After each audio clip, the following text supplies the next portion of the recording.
With utility billing for relocation listings, the first thing to remember is make sure you have written approval from the relocation company authorizing you to take over the utilities. Don't just take the transferee's word for it. They're not the ones paying the bill, the relocation company is. Keep in mind that all because a transferee vacates the property doesn't mean you automatically take over the utilities. You need to get direction from the relocation company before you do so. Make sure it's in writing, otherwise you run the risk of not being reimbursed.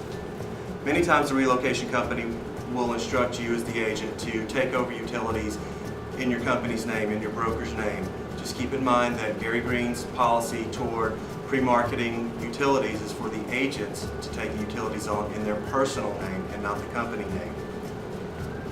Most relocation companies require all billing to be submitted no later than closing. Bills will be submitted to the title company, approved by the relo company, and paid from the HUD.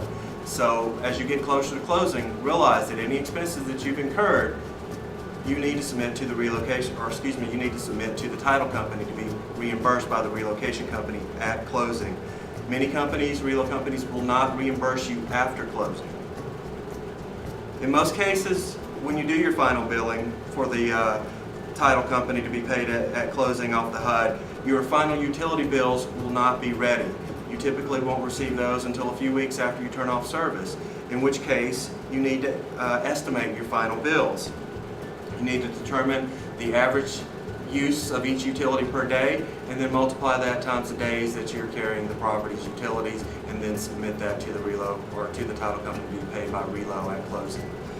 Each relo company's reimbursement forms are different. Many relo companies will have areas on their reimbursement forms to estimate utilities. When submitting billing for reimbursement, always remember to include the invoice and proof of payment. Your proof of payment is generally a check copy or a cash receipt. If you don't have one or the other, you're likely not going to get reimbursed. In the case of estimating utilities for closing, you're not going to have an invoice, you're not going to have proof of payment, but if you fill out the billing forms properly for estimated utilities, it's not going to be a problem.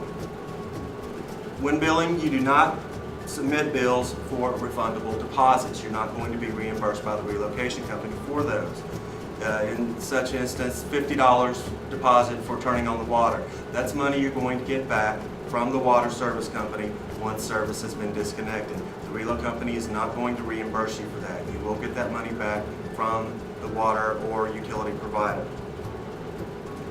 Finally, make sure all utilities and maintenance services are stopped as quickly after closing as possible. If you go a day, 2, 3, 4 days past closing, that's at your expense. The relocation company is not going to reimburse you. So make sure that you get utilities turned off as quickly as possible after closing.